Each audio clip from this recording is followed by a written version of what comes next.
Spark की online classes में आपका स्वागत है। अब अगला राजा आ गया हमारा महाराणा लक्ष्य सिंह या लाखा सिंह। इसका कार्यकाल है 1382 से 1421 में। अब जैसे राजा आ गया, इसमें कौन कौन से टॉपिक कौन कौन से टॉपिक है वो मैं लिख रहा हूँ, उसके बाद में उसको टॉपिक के ऊपर हम जाएंगे।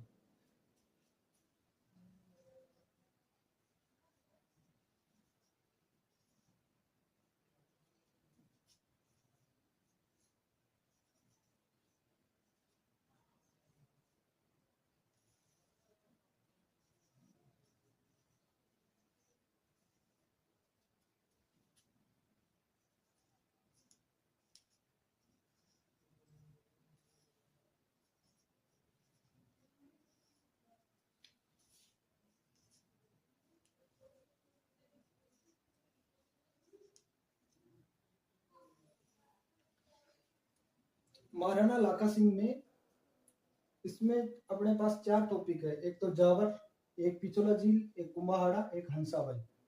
तो सबसे पहले हम जावर पढ़ रहे हैं। जावर में क्या होता है कि ये उदयपुर में जगह है जावर। वहां पे महाराणा लाखा सिंह के टाइम में क्या हुआ, लेड और सीसा निकल रहा था, मतलब माइंस निकलना शुरू हो गया था। तो माइंस निकलना शुरू हो गया था, लेड और सीसा, उसके साथ चांदी निकलना शुरू हो गया था। तो अभी चांदी निकल रही है मेवाड़ में।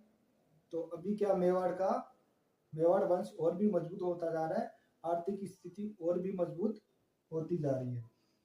उसके बाद में अगला पॉइंट आ गया अपना पिछोला झील। अब ये पिछोला झील कहाँ पे है? पिछोला है पिछोली गांव पर स्थित है। इसने बनाया था बंजारे ने। किसने बनाए थे? पिछोला झील किसने बनाई थी? एक बंजारे ने बनाया था।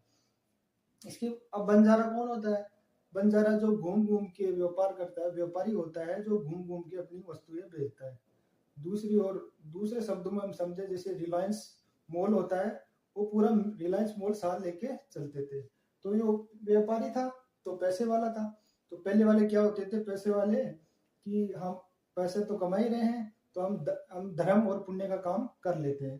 तो बंजारे ने पिछोला झील बना दी। और इस पे एक और है नटनी का चबूतरा। अब नटनी का चबूतरा कौन बनाता है? नटनी का चबूतरा बनाता है महाराणा लक्ष्य सिंह लाखा सिंह। और जो बंजारा होता है वो पिछोला झील बनाता है। ये नटनी का चबूतरा पिछोला झील पर ही बनाता है। अब इसकी मैं कहानी बताऊंगा। एक बार क्या हुआ, एक नट आया दरबार में, नट आया और उसने बताया कि मैं इस प्रकार सर्कस दिखाता हूँ, खेल दिखाता हूँ। बोला इसमें कौन सी बड़ी बात है, सब जो नट होते हैं वो खेल ही दिखाते हैं। बोला मैं कुछ अलग दिखाऊंगा। बोला अलग क्या दिखाओगे आप? बोला मैं दिखाऊंगा कि पिछोला के एक छोर से दूसरी छोर तक मेरी जो नटनी है, पिछोला के एक छोर से दूसरे छोर तक बिना पकड़े रस्सी के ऊपर चली जाती थी। उसमें क्या होता है कि दो पोल रहते हैं और रस्सी बंधी रहती है, उसके ऊपर चलना पड़ता है। बोला ऐसे कर देगा? बोला कर देंगे। तो उसके बाद में अनाउंस करा दिया महाराणा लाखा सिंह ने कि इस प्रकार नट की नटनी है, वो पिछोला के इस छोर से उस छोर तक चली जाएगी। तो जनता भी खाई क्या उमड़ेगी इसको सुन के। लेकिन उसके बाद में ये भी अनाउंस कर दिया कि अगर नटनी इस छोर से उस छोर तक चली गई तो मेवाड़ आधा राज्य दे देगा। तो महाराणा लाखा सिंह आधा राज्य दे देगा।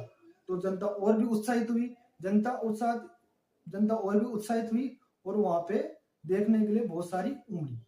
और गेम शुरू हो गया, खेल शुरू हो गया। तो नटनी ने अपना खेल शुरू कर दिया पिछोला के एक छोर से, और वहां पे पूरा राजा उजा बैठ के, सब मंत्री आ गए, पूरी जनता आ गई। तो गेम शुरू हो गया। शुरू होते ही जैसे ही पिछोला झील आधी पार कर जाती है नटनी, तब पूरी जनता को मजा आ रहा है। जनता को भाई गेम देखने में तो जनता को मजा आएगा। साथ में मंत्री भी मजे ले रहे हैं, वो भी हंस रहे हैं। फिर लाखा सिंह देखा कि वो मंत्री भी हंस रहे हैं। तो उसके बाद में बोला कि तुम क्या सोच रहे हो, तुम्हारा रोजगार नहीं जाएगा क्या? राज्य आधा नहीं आधा होगा? अगर राज्य आधा होगा कि तुम में से मंत्री कम नहीं होंगे? कम होंगे, 100% कम हो जाएंगे, तो तुम्हारा भी रोजगार चला जाएगा। तो उनमें से एक बुद्धिमान मंत्री मान लो, तो नटनी का बच्चा उधर ही था। तो वो एक बुद्धिमान आदमी था। वो नटनी के बच्चे को कान मरोड़ देता है। कान मरोड़ने से अब चिल्लाएगा।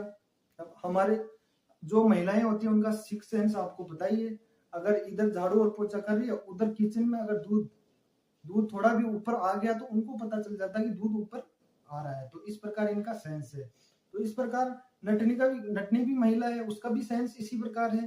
तो जैसे ही वो आधा पार कर गई थी, जैसे ही अपने बच्चे की आवाज सुनी, तुरंत उसका ध्यान उधर चला गया। और ये गेम ऐसा तो है नहीं कि बिना कंसंट्रेशन किए बिना आप पार कर जाओगे उस रस्सी को। इस गेम में बहुत ही ध्यान कंसंट्रेशन करना पड़ता है। उसका ध्यान किस तरफ चला गया? अपने बच्चे की तरफ। और अपने बच्चे की तरफ जैसे ही गया तो नटनी वहां से नीचे आ गई और पिछला झील में गिर गई। पिछला झील में गिरने के बाद में मर गई। उसके बाद में राजा बहुत खुश होता है लेकिन उसके बाद में नट जो होता है वो राजा के पास आया और बोला कि आपका तो ये गेम था, वो तो खत्म हो गया, आपके लिए तो ये सिर्फ गेम था, मेरी तो नटनी चली गई। तो उसके बाद में महाराणा जो लाका है पिछोला झील पे नटनी का चबूतरा बनाता है।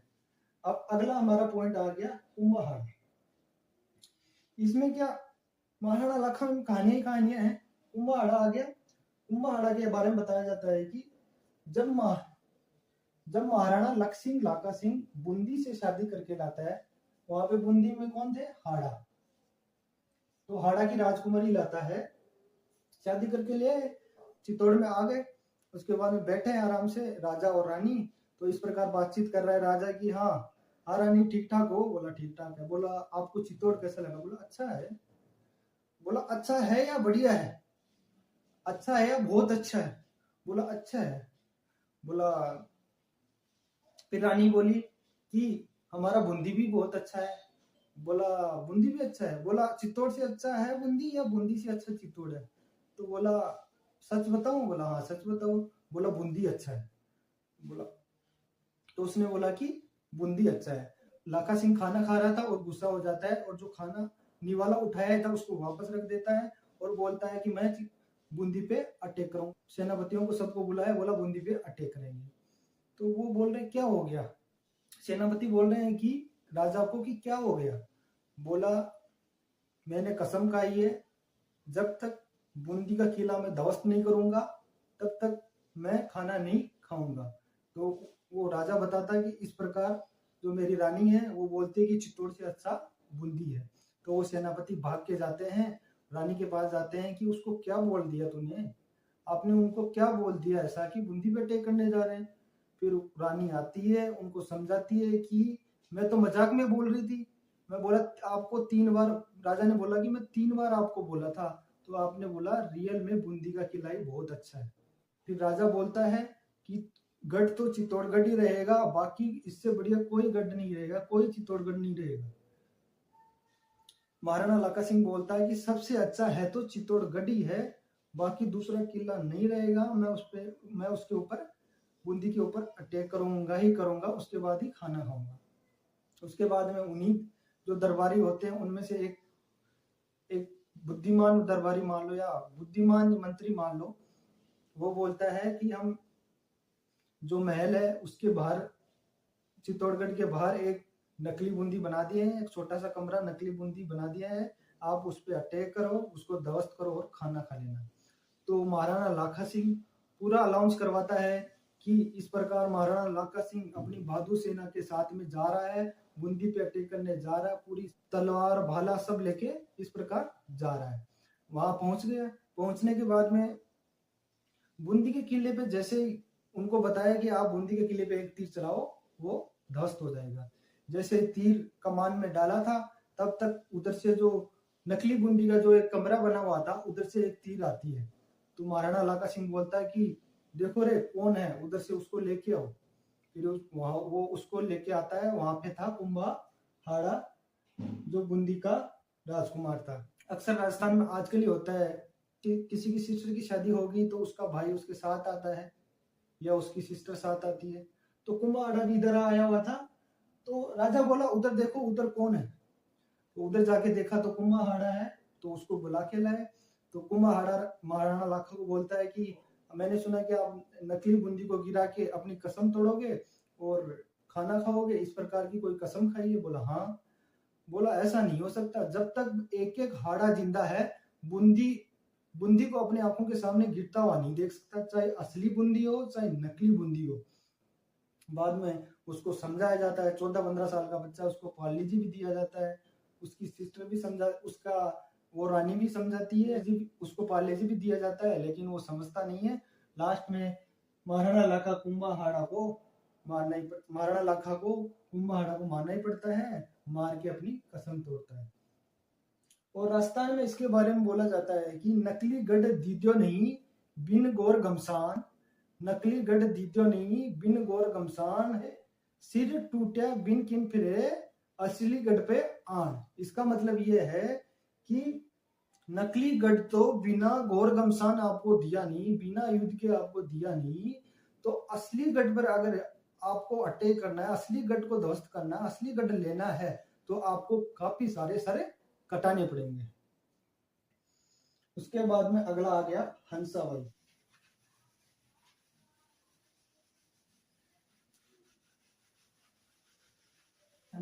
अगला टॉपिक आ गया अपना हंसाबाई, उसमें आ गया चुंडा जी के बारे में पढ़ेंगे। इधर मेवाड़ में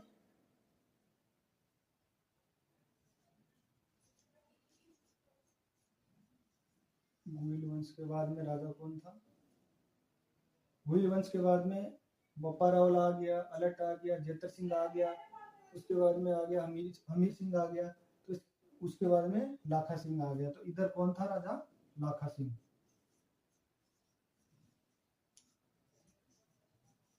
और इनका बेटा था चुंदा।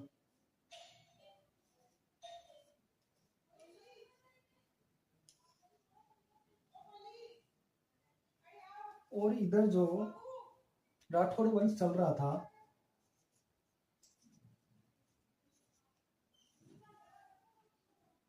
वहां पे राजा कौन था? चुंडा। इनकी बेटी थी हंसाबाई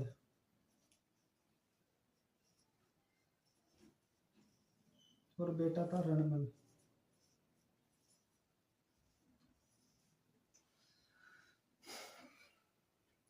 गुहिल वंश जो मेवाड़ में चल रहा था, उसमें लाका सिंह राजा था। उसके बाद में लाका सिंह राजा था, इनका बेटे का नाम था चुंडा। और जो इधर राठौड़ वंश चल रहा था, राठौड़ वंश में कौन था इधर? राजा चुंडा। उनकी बेटी थी हंसाबाई और इधर भाई इनका था रणमल। तो इधर इधर यहाँ बात चल रही थी, चुंडा बोल रहा था, बोला हंसाबाई अभी बड़ी हो गई, अभी इनकी शादी करना पड़ेगा, तो शादी करने के लिए इनके लायक कोई लड़का हो तो देखो। तो अक्सर क्या पहले सगाई करने जाते थे या रोका करने जाते थे, तो पंडित जी के साथ दो चार और साथ में जाते थे और सगाई पक्की करके आ जाते थे। तो चुंडा बोलता है कि हंसाबाई की अभी शादी करना है, सगाई करना है, अभी बड़ी होगी है, तो उसके बहादुर बलवान और वीर कोई अगर राजा हो या राजा का बेटा हो तो हम कर लेंगे। इनको पता चलता है कि इधर मेवाड़ में जो लाका सिंह है वो बुढ़ा हो गया है और उसके जो अगला बेटा है चुंडा है, उसके साथ हंसाबाई की शादी कर लेंगे, हंसाबाई की शादी कर देंगे, तो अगला राजा राठौड़ का होगा। अगला जो राजा होगा, जो हंसाबाई का जो बेटा होगा, वो राजा होगा। तो पंडित जी आते हैं लाका सिंह के दरबार में, पंडित जी और दो चार मंत्री साथ में और लेके आते हैं, दरबार में लेके जाते हैं। अब क्या है, लाका सिंह तो बुढ़ा हो गया था, तो अभी राजा तो लाका सिंह ही है, लेकिन बगल में जो चुंडा है पूरा राज्य को ये देख रहा था, बगल में उसका चेहरा था, तो वो बैठ के पूरे राज्य को देख रहा था। तो पंडित जी और दो चार मंत्री आके लाका सिंह के दरबार में आ जाते हैं और बोलते हैं कि हम रिश्ता लेके आए हैं। तो हंसते हुए मिजाज से लाका सिंह ने बोला कि अभी बुढ़ापे में कौन सा रिश्ता लेके आए हो मेरे लिए? तो पंडित जी बोलते हैं कि गलती होगी, आपके लिए नहीं लाए, आपका बेटा चुंडा है उसके लिए रिश्ता लेके आए हैं। तब तक जनता हंसने लगी। बोला देखो, जनता हंसने लगी, हंसेगी ऐसी बात है। तो चुंडा बोलता है, अब उसको बेइज्जती फील होता अपने फादर की। तो चुंडा जी बोलते हैं कि बोला और पंडित जी थे वो हक्का बक्का रह गए। बोला ये क्या कर रहे हैं, एक जो ये तो बुढ़ा हो गया, वो बोल रहा है मैं शादी के लिए बोल रहा हूँ, ये तो बुढ़ा हो गया तो बोल रहा है मैं शादी करूंगा, और ये जो जवान है वो बोल रहा है कि मैं शादी नहीं करूंगा। अभी आप हंसाबाई के लिए मेरे पिताजी ने शादी की बात जाहिर कर दी, तो अगर शादी करेंगे तो मेरे पिताजी करेंगे, मैं शादी नहीं कर सकता। फिर उसके बाद में क्या हुआ कि उनमें से जो आए थे 2-4 मंत्री और पंडित जी, उनमें से एक जो मंत्री था वो तेज बुद्धि का था, बोला हम इसके साथ कर देते हैं। लेकिन दूसरा बोलता अगर इसके साथ आप कर दोगे तो राजा कौन बनेगा। फिर चुंडा को बताते हैं कि अगर हम शादी तो कर देंगे, चुंडा जी बोलते हैं हम शादी तो लाखा सिंह के साथ कर देंगे, लेकिन अगला राजा बनेगा तो फिर अगला राजा तो आप बनोगे, अगला राजा तो ये बनना चाहिए जो हंसाबाई के बेटा होगा तब। तो वो स्वीकार कर लेता है कि मैं राजा नहीं बनूंगा, जो अगला राजा बनेगा, जो मेरा सौतेला भाई होगा, हंसाबाई के जो बेटा होगा वही अगला राजा बनेगा। तो बोला ठीक है, अगला राजा अगर बनेगा तो हम लाखा सिंह के साथ शादी कर देंगे। तो लाखा सिंह के साथ शादी कर दिया जाता है। उसके बाद में सबने देखा कि चुंडा के बारे में बताते हैं कि अपने पिता के लिए, चुंडा जी के बारे में बताते हैं कि अपने पिता के लिए ओनली फॉर जाहिर उसने किया था शादी के नाम, कि मैं कौन सा अभी बुढ़ापे में शादी करूंगा, ओनली शादी की बात जाहिर ही की थी। इतने से कहने के ऊपर चुंडा ने अपना, जो चुंडा अगला राजा बनता तो अपने राजा के पद को भी उसने त्याग दिया। तो इसके बारे में बताते हैं, आपने देखा होगा कि महाभारत में हस्तिनापुर का एक राजा आता है शांतनु, वो अपने बुढ़ापे में शादी करता है किससे, सत्यवती से। तो उनके पिताजी बोलते हैं शादी इसी शर्त पे करते हैं, हस्तिनापुर का अगला राजा वो आएगा जो शांतनु और सत्यवती से होगा। तो उसके बाद में बताते हैं कि इनका बड़ा बेटा देवव्रत था।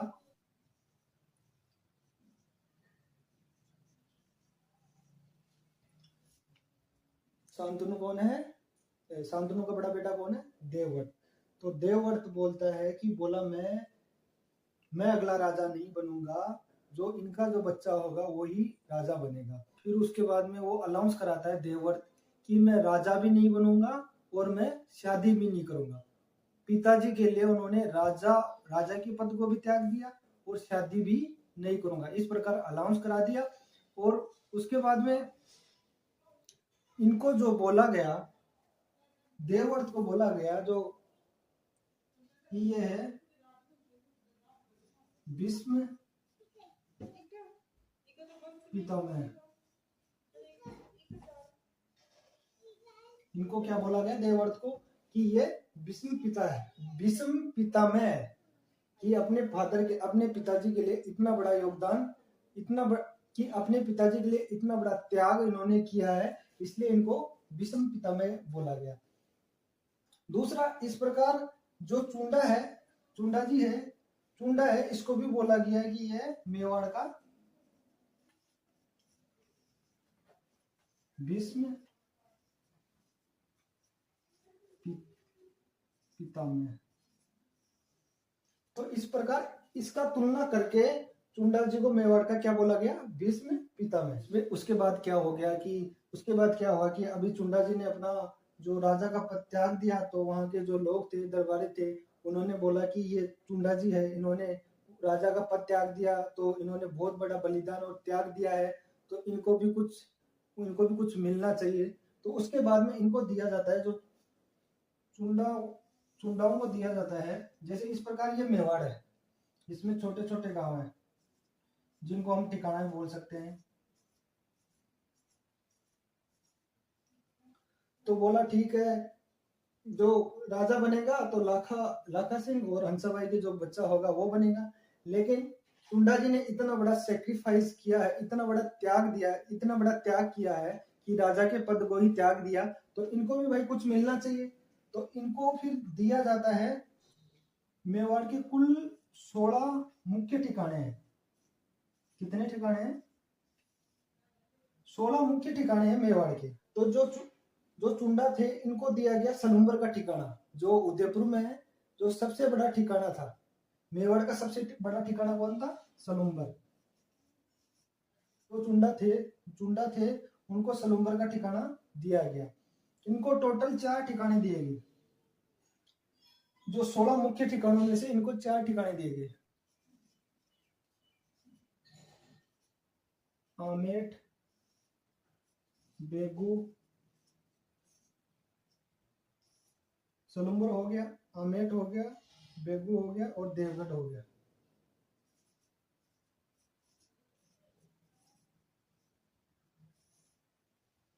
ये 4 ठिकाने इनको दिया गया, इन्होंने इतना त्याग किया है तो ये 4 ठिकाने दिए गए, जिसमें सलुम्बर है, उदयपुर में है, कुंडाओं को दिया गया।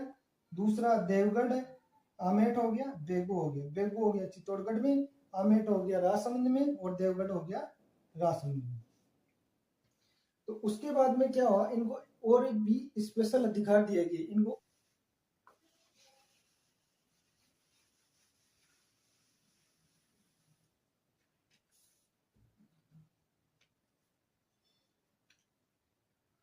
जो सलुम्बर वाले जो सामंत थे उनको और भी अधिकार दिए गए, जो और भी स्पेशल राइट दिए गए उनके बारे में मैं बताऊंगा। उनमें से एक है राज तिलक।